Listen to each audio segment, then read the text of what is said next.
नमस्कार। मैं डॉक्टर राजेश कुमार सिंह, सहायक प्राध्यापक भूगोल, सर्वनारायण सिंह रामकुमार सिंह महाविद्यालय सहरसा।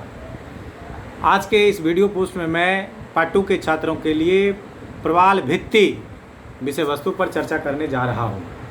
पिछले पोस्ट में आपने समुद्र भूगोल के अंतर्गत सागरी लवणता के बारे में पढ़ा था। इस पोस्ट में आप प्रवाल संरचना के बारे में पढ़ेंगे। आप यहाँ पढ़ेंगे कि प्रवाल भित्ति किसे कहते हैं या कोरल रीफ से क्या तात्पर्य है, इसकी विशेषताएं क्या है, इसकी उत्पत्ति की आदर्श दशाएं क्या है तथा इसके कितने प्रकार होते हैं। तो आइए सबसे पहले हम जानें कि प्रवाल भित्ति किसे कहते हैं। प्रवाल भित्ति एक समुद्री जैविक स्थलाकृति है। इसकी उत्पत्ति समुद्री कैल्शियम युक्त प्रवाली जीवों के क्रमशः मृत्यु होने एवं इसके अवशेषों के क्रमशः एकत्रित होने से होते हैं। यह एक कटक युक्त संरचना है जिसका विस्तार सागर नितल से समुद्र तल की ओर एक दीवार की तरह होती है। इसके साथ सागरी जल के लगभग बंद हो जाने से लैगून झील का विकास होता है। इसका कोई न कोई भाग समुद्र की ओर खुला होता है जिससे समुद्री जल का आवागमन एवं ज्वारीय जल का प्रवेश होता रहता है। प्रवाल भित्ति उष्णकटिबंधीय प्रदेशों में मुख्यतः महाद्वीपों के पूर्वी तटीय भाग पर पाए जाते हैं। 30 डिग्री उत्तर से 30 डिग्री दक्षिणी अक्षांश के मध्य विषुवतीय प्रदेश को छोड़कर महाद्वीपों के संलग्न मग्न तटीय प्रदेशों में द्वीपों के किनारे या खुले सागरों में बैसाल्ट निर्मित प्लेटफॉर्म के ऊपर प्रवाल संरचनाएं पाई जाती हैं। इन्हीं क्षेत्रों में प्रवाली जीवों के विकास की आदर्श दशाएं मिलती हैं। प्रवाल जीवों के विकास के लिए 20 डिग्री तापमान की आवश्यकता पड़ती है। ये लगभग 45 से 55 मीटर की गहराई में रहते हैं जहां सूर्य का प्रकाश पर्याप्त मात्रा में पहुंचता है। ये जीव साफ नमकीन जल में अच्छी तरह पनपते हैं। इनके बढ़ने के लिए मीठा जल और अत्यधिक नमकीन जल दोनों ही हानिकारक है। ये डेल्टाई प्रदेशों में नहीं रहते। प्रवाल के जीवन और विकास के लिए ऑक्सीजन और प्लवक सदृश सूक्ष्म समुद्री खाद्य पदार्थों की आपूर्ति आवश्यक है। किसी निर्माणाधीन भित्ति के समुद्र की ओर वाले ढाल पर खाद्य आपूर्ति अधिक मात्रा में होती है, अतः समुद्र की ओर ही प्रवाल का विकास तेजी से होता है। आइए अब हम जानें कि प्रवाल भित्ति के निर्माण के लिए आदर्श दशाएं क्या हैं। प्रवाल जीवों के विकास की दशाएं ही प्रवाल संरचना की उत्पत्ति की भी दशाएं हैं, जो कि इस प्रकार हैं। पहला, औसत लवणता। दूसरा, सूर्य की रोशनी। तीसरा, कम गहराई पर स्थित प्लेटफॉर्म। औसत लवणता। प्रवाल भित्ति के निर्माण के लिए आदर्श रूप में औसत लवणता 27 से 30 पर मिली होनी चाहिए। लवणता का यह अनुपात उष्णकटिबंधीय महासागरों में गर्म जलधाराओं और व्यापारिक पवनों के प्रभाव से महाद्वीपों के पूर्वी तटीय भाग पर पाए जाते हैं। अधिक स्वच्छ जल और अधिक लवणयुक्त जल प्रवाली जीवों के लिए अनुकूल नहीं होता। इसी कारण अधिक वर्षा के विषुवतीय प्रदेशों में प्रवाल संरचना नहीं पाया जाता है। लाल सागर जैसी उष्णकटिबंधीय अधिक लवणता वाले क्षेत्रों में प्रवाली जीवों का विकास नहीं हो पाता और प्रवाल भित्ति नहीं पाए जाते। सूर्य की रोशनी। प्रवाली जीवों का मुख्य भोजन हरे रंग का प्लैंकटन है, अतः इसकी प्रचुर मात्रा में उपलब्धता आवश्यक होता है। इसके लिए सूर्य की पर्याप्त मात्रा में होना आवश्यक है ताकि प्रकाश संश्लेषण क्रिया घटित हो सके। कम गहराई पर स्थित प्लेटफॉर्म। कम गहराई पर स्थित प्लेटफॉर्म का होना आवश्यक है ताकि प्लैंकटन का तीव्र विकास हो सके। प्रवाली जीवों के लिए भी प्लेटफॉर्म का होना आवश्यक है।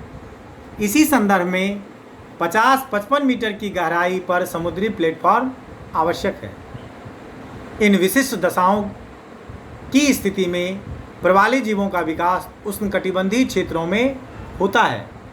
और आदर्श स्थिति महाद्वीपों में पूर्वी तटीय क्षेत्र पर पाई जाती है।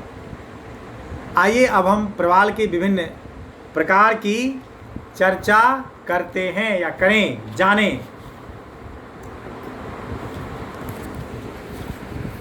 प्रवाल संरचना मुख्यतः 3 प्रकार के होते हैं। पहला तटीय प्रवाल भित्ति, दूसरा अवरोधक प्रवाल भित्ति तथा तीसरा वलयाकार प्रवाल भित्ति। तटीय प्रवाल भित्ति महाद्वीपीय अथवा द्वीपीय तट से लगे प्रवाल चबूतरों को तटीय प्रवाल भित्ति कहते हैं। तटीय प्रवाल भित्तियाँ न्यू हेब्रिड, सोसाइटी द्वीप समूह तथा दक्षिणी फ्लोरिडा के तटों पर पाए जाते हैं।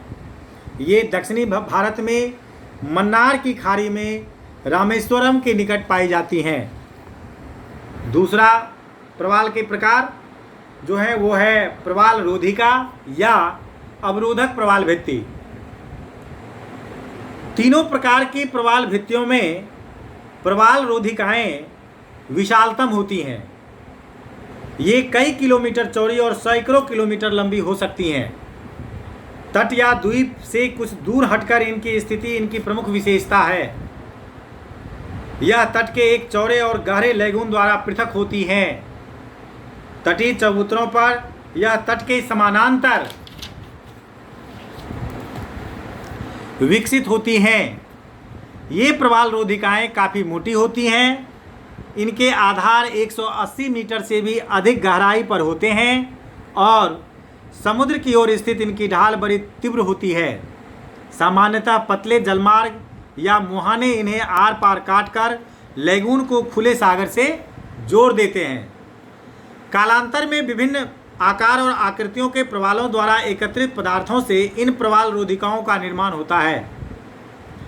इनका धरातल चट्टानी टुकड़ों, प्रवाल अवसादों तथा बालू से ढका रहता है।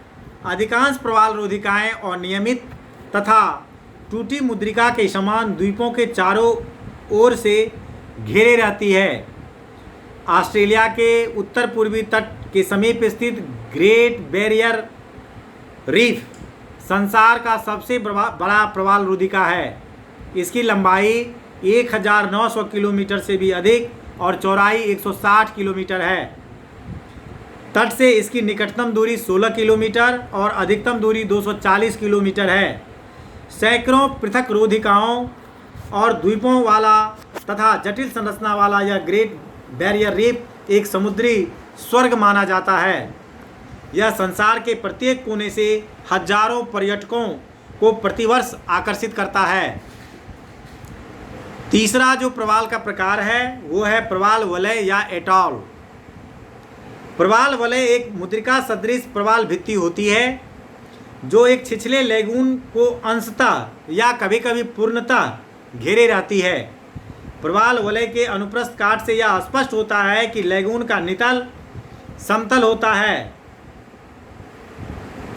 किंतु प्रवाल वलय के बाहरी किनारे तीव्र ढाल वाले होते हैं। लैगून की गहराई 80 से 150 मीटर तक होती है और उसके मध्य में एक द्वीप या जलमग्न पठार होता है।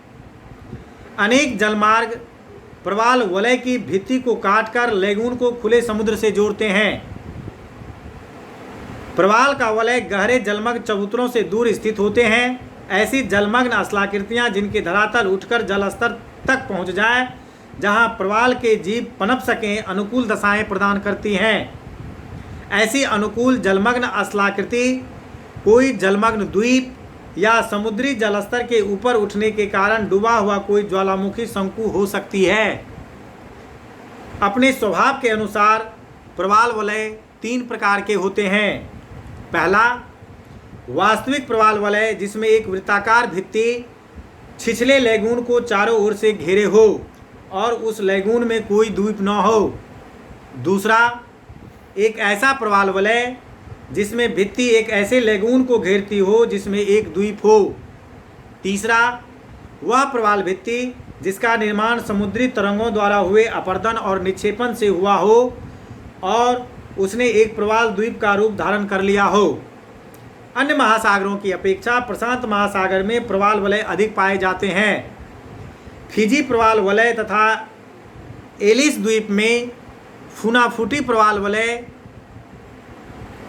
प्रवाल वलयों के विख्यात उदाहरण हैं। लक्षद्वीप समूह में भी अनेक प्रवाल वलय हैं। अब हम प्रवाल भित्तियों की उत्पत्ति से संबंधित विभिन्न विद्वानों द्वारा जो परिकल्पनाएं दी गई हैं, वो परिकल्पनाएं क्या हैं और उन विद्वानों के नाम क्या है, इसको मैं बताने जा रहा हूँ।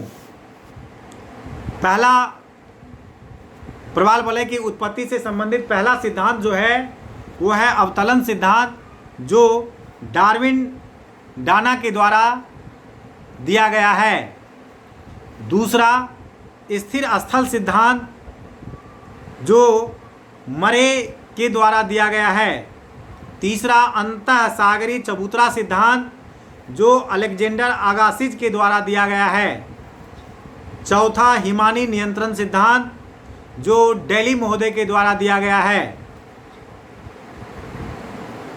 पांचवा डेविस की परिकल्पना। डेविस ने अपनी पुस्तक द कोरल रीफ प्रॉब्लम में प्रवाल भित्ति संबंधी 12 सिद्धांतों का विवेचन कर डार्विन के सिद्धांतों को सर्वाधिक उपयुक्त बताया, परंतु उसे डेली के सिद्धांतों के साथ मिलाकर देखने का समर्थन किया। आइए अब हम आपको प्रवाल भित्ति से संबंधित कुछ महत्वपूर्ण तथ्यों के बारे में बताने जा रहा हूँ, जिससे कि वस्तुनिष्ठ प्रश्न जो पूछे जाते हैं उसकी जानकारी आपको हो सके। प्रवाल सिलेंट्रेडा संघ का जीव है। प्रवालों में अत्यधिक विविधता पाए जाने के कारण इन्हें महासागरीय वर्षावन की उपमा दी जाती है। सागरी जल के तापमान में वृद्धि होने से प्रवालों के मुख्य भोजन वाले हरे रंग के शैवालों का रंग प्रकाश संश्लेषण में बाधा उत्पन्न होने के कारण सफ़ेद हो जाता है, जिसे प्रवाल ग्रहण नहीं कर पाते और मरने लगते हैं। इसे ही प्रवाल विरंजन कहा जाता है।